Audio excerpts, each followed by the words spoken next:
Et quand j'ai le problème, je dois aller consulter. Malgré tout ce qu'il avait comme fétiche, un jour il était dans son lit, il s'est retrouvé sur la terre. Le fétiche était là. Mais quand il a rencontré, c'est lui qui a dit l'Esprit du Seigneur est sur moi. Quand il a rencontré Jésus-Christ de Nazareth, le pouvoir de la sorcellerie a pu faire sur sa vie.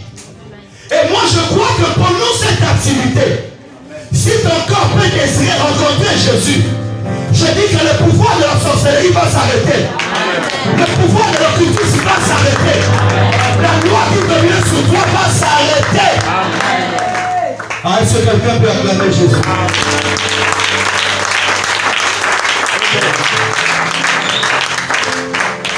Alléluia. Pourquoi Christ est venu? Jean nous a rappelé une écriture que je vais lire tout à l'heure. La réalité du monde. Le monde n'est pas ce que nous voyons. La délivrance est importante parce que le monde n'est pas ce que nous pensons. Le monde est régi par des lois spirituelles. Et aujourd'hui, ceux qui dominent la terre, peu importe ce qu'ils sont, dans la base, ils sont spirituels. Et aujourd'hui, les chrétiens que nous sommes les plus paresseux. Nous ne prenons pas au sérieux notre spiritualité. On s'accroche à Dieu seulement quand tout va mal, pour certains. Quand tout va mal, tu vois la personne attachée dans les jeûnes, les prières et autres. Quand tout va bien, la personne est refroidie, abandonnée. Pour certains, quand tout va bien, là, elle est fidèle à Dieu. Quand tout va mal, il abandonne. La vie de l'église n'a rien à voir avec les biens ou les mauvaises choses. La chrétienté, c'est toute une vie. Comme tu respires, c'est comme ça que tu dois prier tous les jours, lire la Bible tous les jours, marcher dans la sainteté tous les jours, faire la volonté de Dieu tous les jours. Nous ignorons qui nous sommes réellement. Alors qu'est-ce que Jean nous dit? Oh, que Dieu bénisse cet apôtre. 1 Jean 5, le verset 19. 1 Jean 5, le verset 19 nous apprend ceci. Nous savons que nous sommes de Dieu. Nous sommes de Dieu, nous le savons, n'est-ce pas? Alors qui est convaincu qu'il appartient à Dieu? Mais écoutez ce que Jean dit. Et que le monde entier est sous la puissance du malin. Jean nous apprend que nous sommes de Dieu, c'est bien. Mais nous devons comprendre une réalité. Que le monde entier est sous la puissance du malin. Le monde entier est sous la domination du malin. Les réseaux sociaux, les modes, les concerts, tout ce qu'on voit sur la terre a un esprit derrière. Et en général, c'est l'esprit du malin qui domine la terre. Ainsi, nous les croyons sur la terre, nous ne sommes pas la bienvenue. C'est là où Paul dit que nous sommes des étrangers, des passagers. La terre ne nous appartient pas. Ce n'est pas notre destination finale. Il a dit cela en connaissance de cause. Dans Matthieu chapitre 4, le verset 8 à 9. Après la tentation, c'est Satan, pendant la tentation, Satan dit à Jésus, ce monde m'appartient. Il emmène Jésus sur une montagne, au sommet de la montagne, et il présente à Jésus la gloire de la terre. Il présente à Jésus la célébrité. Il présente à Jésus le succès des joueurs de football. Il présente à Jésus le succès des musiciens. Il présente à Jésus le gratte-ciel. Il présente à Jésus la puissance, la gloire, la beauté des femmes. Il a tout présenté à Jésus. Alléluia. Et il a dit à Jésus, si tu te prosternes et m'adores, je te donnerai cette gloire. Tu deviendras célèbre. Tu seras honoré. Et moi, je compris une chose. Et pourtant, il était en face de celui qui a créé les choses de la terre dans la chair humaine. Alléluia. Mais il voulait donner à celui qui a tout créé entre ses mains. Pourquoi? Parce que quand nous avons péché, l'homme a perdu son autorité. La Bible déclare que Dieu a dit à l'homme, tu domineras sur les œuvres de mes mains. Dieu a créé l'univers visible et invisible. Paul a dit que l'invisible et le visible a été créé par Dieu. Et quand le Seigneur crée Adam, il lui donne le pouvoir sur les esprits, le monde des anges, sur le monde des hommes. Il a la domination sur ça. Mais le péché a fait à ce que nous puissions perdre cette autorité. Et Satan a ravi. Frères et sœurs, tu veux devenir prédicateur pour la célébrité. Si Dieu n'est pas avec toi, tu changeras de côté. N'envie pas la prédication ou les prédicateurs. Ne les envie pas. Derrière la célébrité, tu risques de te retrouver quelque part et après regretter et reconnaître autrefois j'étais bien, mais là, ce n'est plus Dieu que je sers. C'est là où Salomon, dans toute sa gloire, il dit vanité des vanités. Ma beauté m'a entraîné dans la polygamie, mais à la fin de ma vie, vanité des vanités. Mon argent m'a apporté quoi que je suis le grand dominateur. Vanité des vanités. Le monde est sous la puissance de l'ennemi. Une écriture que j'ai encore pris expressement, Job chapitre 2, le verset 2. La Bible déclare que les fils de Dieu étaient réunis en prière. Pendant qu'ils étaient en train de prier, Dieu était là, la présence de Dieu était là. Mais dans la création invisible, Satan se promenait. Il arrive là où sont les enfants de Dieu tels que nous sommes. Il remarque Elohim est là. Alors Dieu dit, et elle a battu la bataille, la toute la cabaret tolo. Bon, nous avons ça pour la mort au terre. Bon, nous avons pour la mer pour la libère la terre. Bon, nous avons pour la mer et pour la moquille au terre. Mais il a inconditionnellement. Et il a dit à Satan, est-ce que tu vois mon serviteur Job? Satan a dit, c'est parce qu'il ne te sert pas de manière désintéressée. Il a tout ce qu'il faut qu'il te sert. Or seulement ce qu'il a, tu vas te rendre compte qu'il te réunira. Mais une question que Dieu a posée à Satan, d'où viens-tu? Il dit de parcourir la terre et de m'y promener. La terre, c'est un monde de promenade de Satan. Il y a un esprit que j'appelle l'esprit de contrôle, qui contrôle le système politique, le système militaire, même le système religieux. C'est la parole. Ça, c'est vrai. Il y a un esprit qui donne des ordres sur la conduite à tenir des ordres sur la terre. Pendant que tu dors pour 2023, mais le monde pandémonium se réunit pour 2050. Sur toi, non seulement toi, et aussi la génération des enfants que tu mettras au monde. Pendant que tu te centres sur toi-même, mais il y a des esprits qui veulent prendre le contrôle de votre destinée. C'est là où Paul a dit, Ephésiens 2, le verset 2, que Paul nous apprend qu'il y a un esprit qui conduit ou qui dirige le monde. Ephésiens 2, le verset 2 dit ceci. Dans lequel vous, autrefois, selon le train de ce monde, selon le prince de la puissance de l'air, de l'esprit qui agit maintenant dans les fils de la rébellion.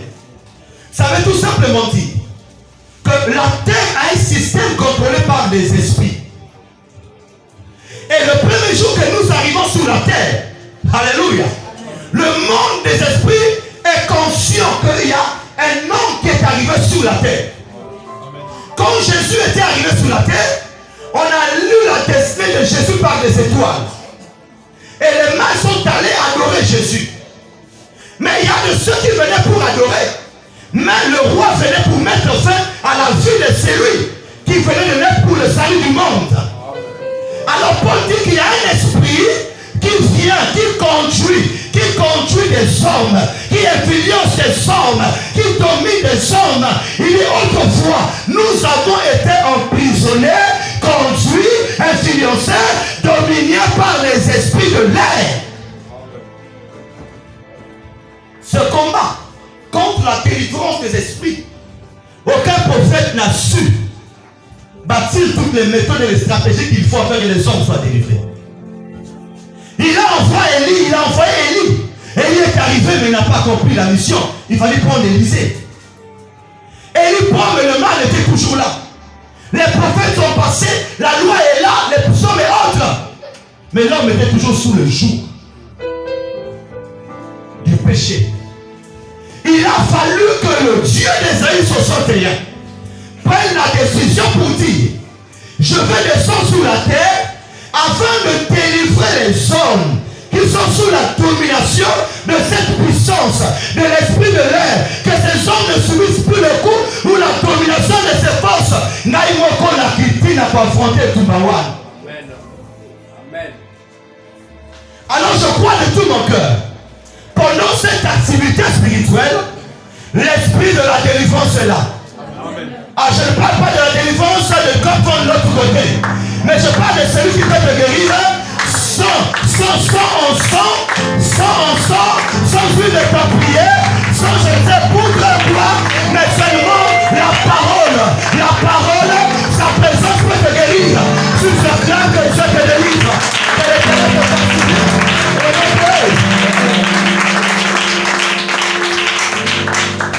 Alléluia. Maintenant, pour mieux comprendre le mystère de la délivrance, il faut comprendre comment Satan nous rend captifs, comment Satan influence la vie des hommes, comment Satan domine. Alléluia. Amen. Ainsi, il y a des voies, ou encore la voie idéale, que Satan ou les démons choisissent pour captiver un homme, lui rendre esclave d'une maladie, esclave d'une situation, esclave d'une habitude, une mauvaise habitude, esclave d'un comportement, de manière inconsciente ou parfois consciente. Il peut signer des pactes avec le monde des ténèbres sans se rendre compte. Il y a des moyens. Et le moyen que le diable utilise souvent, ce n'est pas un moyen qui est loin de nous. Parce qu'il y a des combats. Quand le combat est loin de toi, tu peux fuir. Mais il utilise ce qui se trouve en nous. Par quel moyen? La pensée. Dis avec moi la pensée.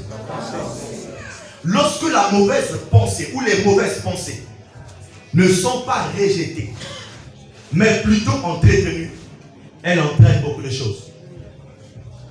La mauvaise pensée entraîne la convoitise. La mauvaise pensée entraîne les envies.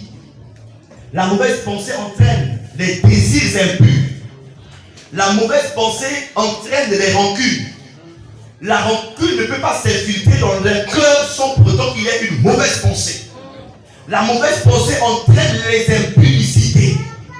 La mauvaise pensée entraîne l'adultère. La mauvaise pensée entraîne ce qu'on appelle le viol et même le vol. La mauvaise pensée entraîne ce qu'on appelle le divorce. La mauvaise pensée entraîne ce qu'on appelle le faux témoignage. La mauvaise pensée entraîne ce qu'on appelle la calomnie. La mauvaise pensée crée des murmures. La mauvaise pensée peut même créer le meurtre. La mauvaise pensée emmène même dans les suicides. La mauvaise pensée entraîne la colère. Avant de te mettre en colère, il faudrait qu'il y ait une mauvaise pensée. Les familles sont détruites à cause de la mauvaise pensée. Les églises sont divisées à cause de la mauvaise pensée. Les inimitiés sont infiltrées à cause de la mauvaise pensée. Avant qu'il y ait quelque chose sur la terre, il y a tué d'abord entretenu une mauvaise pensée. La mauvaise pensée donne une attitude. La mauvaise pensée donne un comportement. La mauvaise pensée donne une réaction. L'arme la plus puissante que Satan utilise, c'est la pensée. Est-ce que tu peux acclamer le Seigneur?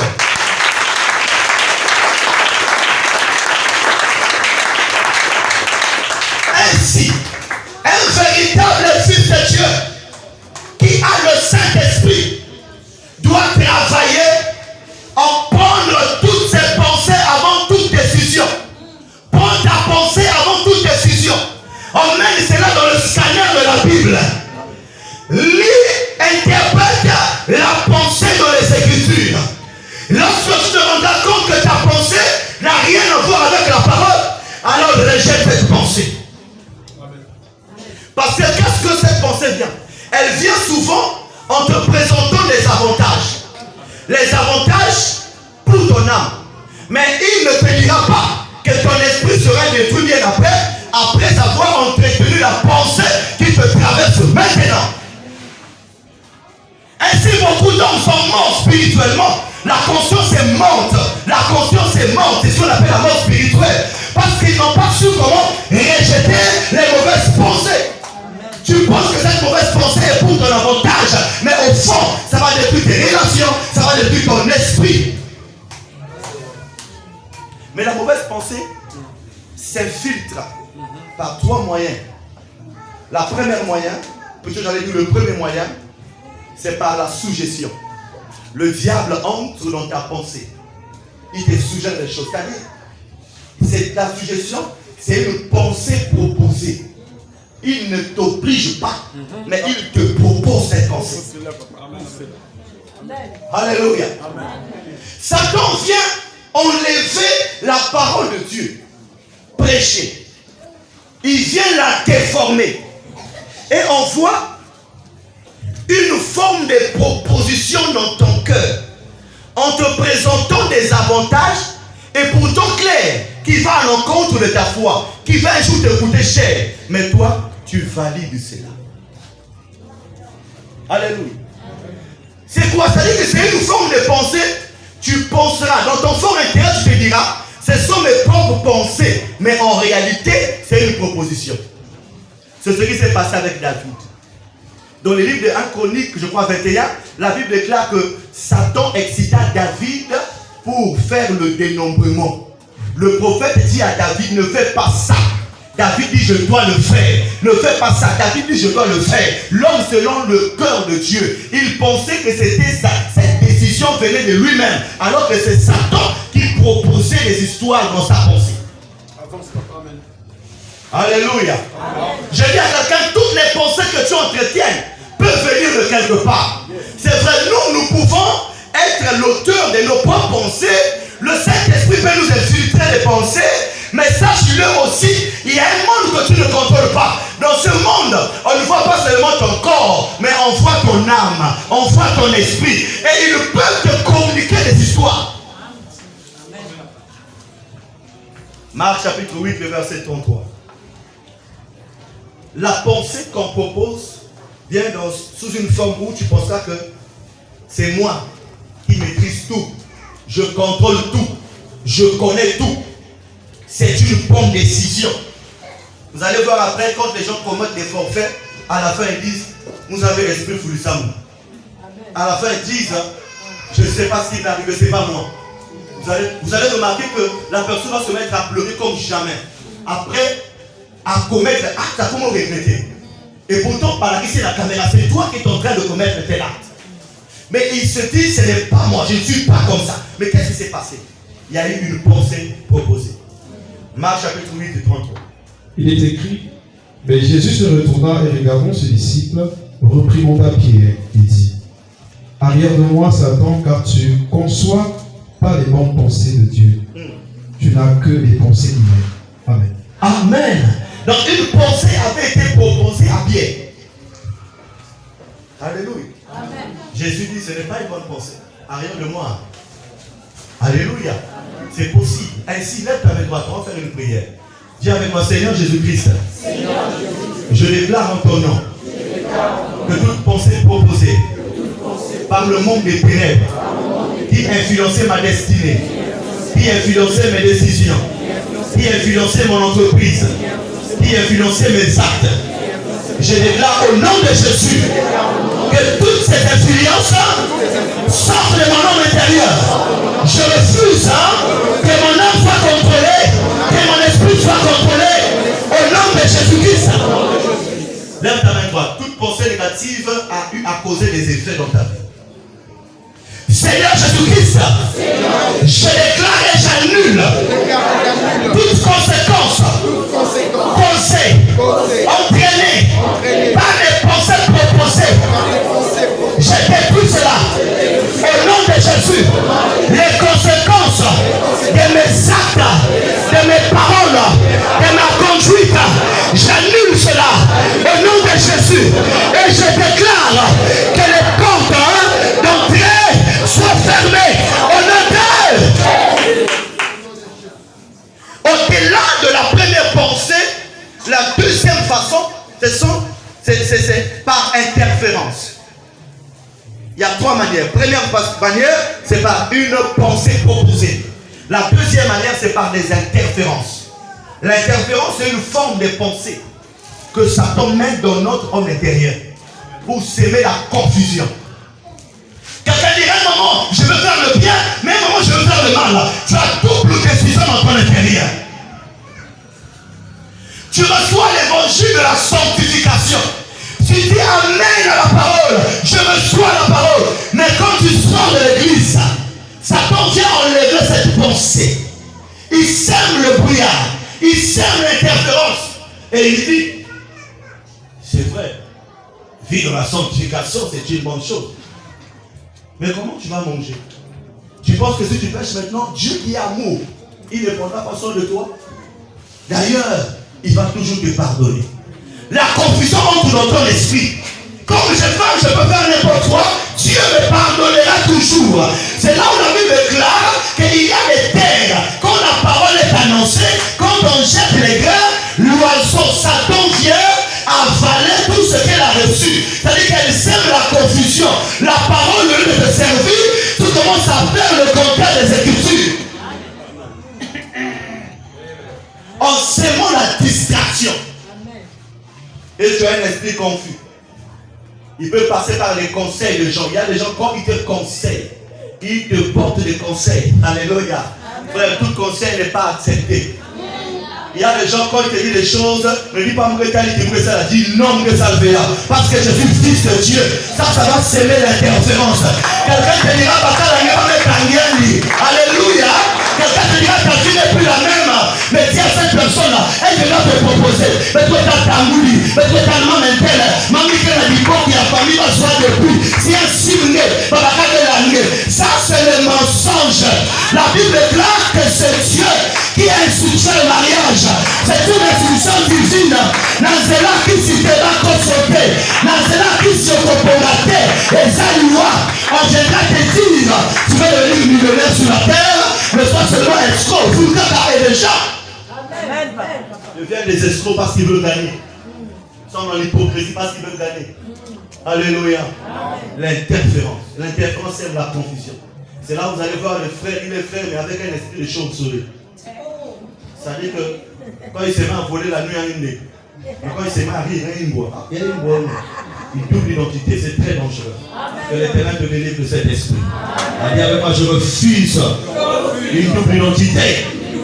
Au nom de Jésus. Marc 4, verset 15, vous allez cette écriture. Il y a aussi ce qu'on appelle par la domination. La domination, c'est une pensée imposée. Alléluia, merci frère. Ça c'est le deuxième point. Sinon le troisième point, parce qu'on va prier ce soir. Alléluia. La domination, c'est une pensée imposée. Une pensée imposée, c'est une pensée que le monde des esprits décide qu'aujourd'hui, comme ce couple, on a sémé la discorde, le désordre. On veut maintenant que la mort entre dans cette maison. Alors qu'est-ce que Satan va faire? Il met dans ta pensée, il t'oblige, il t'ouvre les yeux sur le poison. Et il dit le mari ou la femme qui agit comme ça envers toi, et pourtant tu souffres pour lui, tu fais tout pour elle, mais la personne ne te comprend pas. Le diable mène ton cœur vers le produit des poissons. Et quand tu arrives devant le poisson, quelque chose t'oblige. Prends le poisson, mets dans son repas. Prends le poisson, mets dans l'eau. Tu as comme une force qui t'impose. Avance, papa. Et tu vas arriver à un niveau où tu dis, mais maintenant qu'il meurt, je hais tellement trop, je ne peux plus accepter ça. Et il va mettre le poison. La pensée imposée entraîne la mort. Quand une pensée est imposée, c'est pour la mort. Tu n'es pas obligé à te soumettre à ma pensée dans ce la caillot. C'est là où devant tout problème, là où il y a des tumultes, là où tu as des troubles, là où il y a des positions. Si tu n'arrives pas à faire ça, les conseils ne suffisent pas, l'association des gens ne suffisent pas. Change de technique, fléchis tes genoux, fixe le regard vers Dieu et commence à dire au Seigneur, le conseil des hommes est insuffisant. Je m'engage maintenant vers ton conseil. Tu peux toucher le corps de mon mari, tu peux toucher le corps de mes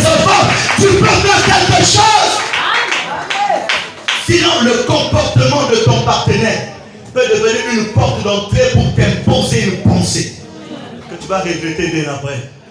Le sang humain sera entre tes mains. Tu vas te mettre à pleurer. Et je vous dis, quand un homme commet un tel acte, c'est son âme qui est présente.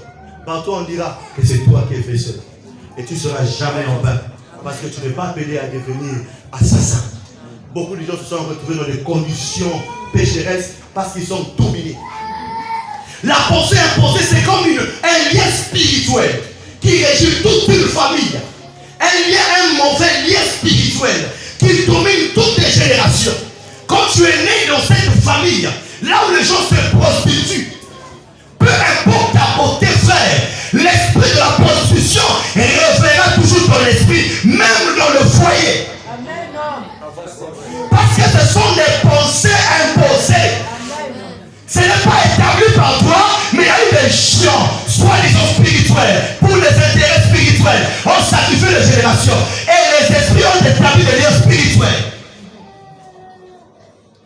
Beaucoup d'hommes sont dans la pauvreté parce qu'il y a des pensées imposées qui les obligent dans des dépenses et des dettes qui n'ont pas de sens. Et très souvent, vous allez remarquer ces hommes, ils n'ont pas de décision. Quand quelqu'un a une pensée imposée, il n'aura pas la décision ferme sur ce qui peut changer sa vie. Parce qu'en réalité, son avenir ne dépend pas de lui, mais son avenir dépend de ce que les hommes spirituels avaient déclaré sur lui et le règne du monde des esprits qui avait dominé sur lui. Ah, regarde-moi, Seigneur Jésus-Christ. Ce soir, je déclare que toute pensée imposée qui influence ma volonté, qui influence ma décision, je serai soigné le sang de fait. Au nom de... Non, je pense comme si tu prends cela à la légère.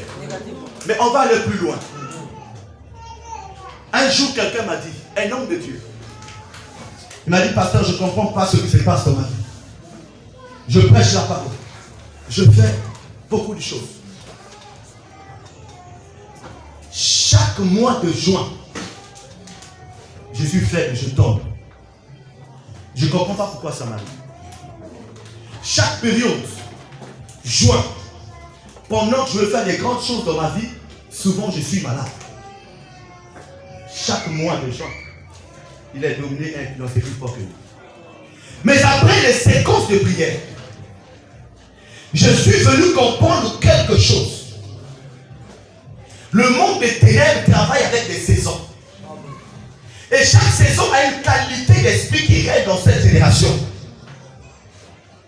Je prends l'exemple d'un démon qui influence souvent le mois de juin et juillet. C'est le démon qu'on appelle dans la Bible le démon de Belzébul. Le démon de Belzébul, dans le monde des esprits, c'est le seigneur de la souillure. Le seigneur du péché, le sexe et de l'impudicité. Dans le monde des esprits, c'est l'un des esprits les plus supérieurs qui domine le mois de juin et juillet. La Bible l'appelle le prince des démons. Alléluia. C'est un esprit qui ordonne. Et cet esprit prend des décisions sur le futur des hommes sur la terre.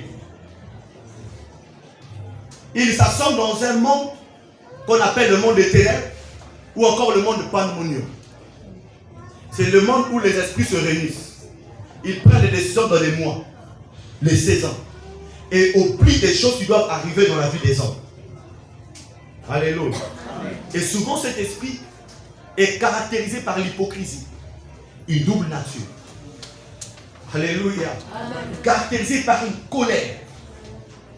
Caractérisé par des réactions qui n'ont rien à voir avec la parole de Dieu. Et cet homme de Dieu a dit, je ne comprends pas. Souvent ça m'arrive le mois. Souvent c'est ce mois que je me sens encore les plus faibles. Souvent c'est ce mois que je... C'est là où il comprend qu'il y a des esprits qui influencent les saisons, qui influencent le temps. Et moi, qu'est-ce que je dois faire? Se lever dans la prière. Se consacrer. Il n'y a pas une autre formule. Si tu jeûnais 2 jours, ajoute 4 jours. Si tu priais pendant 2 heures, maximise la prière. Pour permettre à ce que tu aies le dessus. C'est là où Jésus a dit, veillez et priez. La chair est faible, mais l'esprit est disposé. Christ est vivant. Il y en a plusieurs types d'esprits. La Bible nous apprend même un autre type d'esprit qu'on appelle Astarté. Ce sont des idoles, mais qui a des influences sur le plan spirituel. C'est des démons. Alléluia. Et Astarté, c'est un démon du gaspillage. C'est un démon de la lenteur. C'est un démon de la limitation. C'est un démon, lorsqu'il s'infiltre, ce que tu allais faire maintenant, tu ressens comme une lourdeur. Je ne veux pas faire maintenant. Or, le temps ne t'appartient pas. Amen. Il y a des forces qui veulent prendre des décisions sur nous. Je te dis ce matin, ce soir plutôt, toutes ces histoires, tu peux te mettre à consulter je ne sais qui pour des solutions, il ne te donnera pas la solution. C'est là où il a fallu que Christ vienne lui-même et qu'il dise que j'ai été loin et qu'il dise enfin que cette parole que je viens de lire vient de s'accomplir. Depuis que Christ est arrivé sur terre, la Bible déclare qu'il a reçu le nom qui est au-dessus de tout nom, le nom qui est au-dessus de l'Astarté, le nom qui est au-dessus de Belzéboul, le nom qui est au-dessus de Paoula, le nom qui est au-dessus d'Amsamara, le nom qui est au-dessus de Krishna, le nom qui est au-dessus de Mahomet, le nom qui est au-dessus de tout nom. Devant le nom de Jésus, tous genoux fléchissent. Je parle à un démon qui a un nom de ta famille. Je ne sais pas qu'est-ce que ce démon a porté dans ta vie, qu'est-ce qu'il a porté dans ta famille. S'il s'appelle Fukamishi, ce soir, dans le nom de Jésus, le règne de Fukamishi, mon enfant, s'il s'appelle Teresa, je déclare. Alléluia. C'est là où il est venu étant fils d'homme. Dans la Bible, quand on parle d'un fils d'homme, on parle aussi d'un prophète. Lorsqu'il rencontre Ézéchiel, il dit Ézéchiel, fils de l'homme, prophétise. Et lorsque le fils de l'homme prophétise, c'est pour donner la vie là où il y avait la mort. Alors c'est Jésus-Christ seul qui peut donner la vie là où il y avait la mort. Ne comptez pas sur les hommes, ne comptez pas sur les pasteurs, ne comptez pas sur votre intelligence, ne comptez pas sur les petits fétiches de ta famille, ne comptez pas sur la chance sur laquelle tu es appuyé. Jésus venu te dire, compte sur le Fils de l'homme, compte sur le véritable prophète, le prophète qui ne vient pas diviser les familles, le prophète qui ne va pas seulement la sorcellerie de ta famille, mais le prophète qui a dit à Nathanaël, voici un homme, le sang pur, l'homme qui a une bonne conduite. Nathanaël a dit, comment m'as-tu connu? Jésus a dit, quand tu étais sous l'arbre, je te voyais. Le véritable prophète peut te délivrer de la loi de l'histoire de ta famille. Amen. Alléluia. Le véritable prophète vient nous délivrer du système du monde et de la domination du monde des ténèbres. Est-ce qu'on peut acclamer le roi des rois?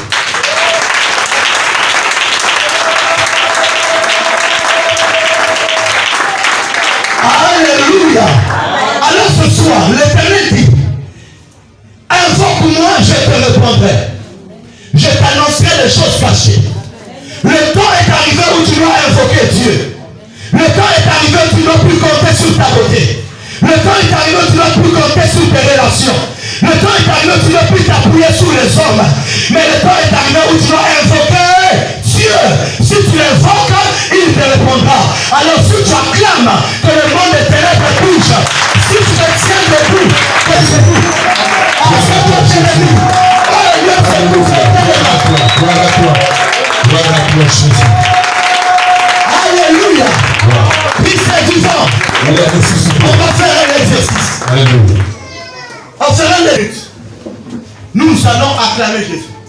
Et pendant que tu seras en train d'acclamer Jésus après le temps, on a une chose à prononcer, à dire. Jésus, le roi des rois. Quand tu annonces Jésus, le roi des rois, le roi qui dominait dans ta famille, son trône va commencer à bouger et à tomber.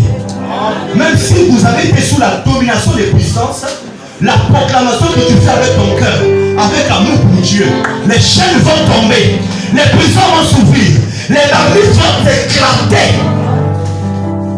Alléluia. Amen. Acclame Jésus et proclame Jésus.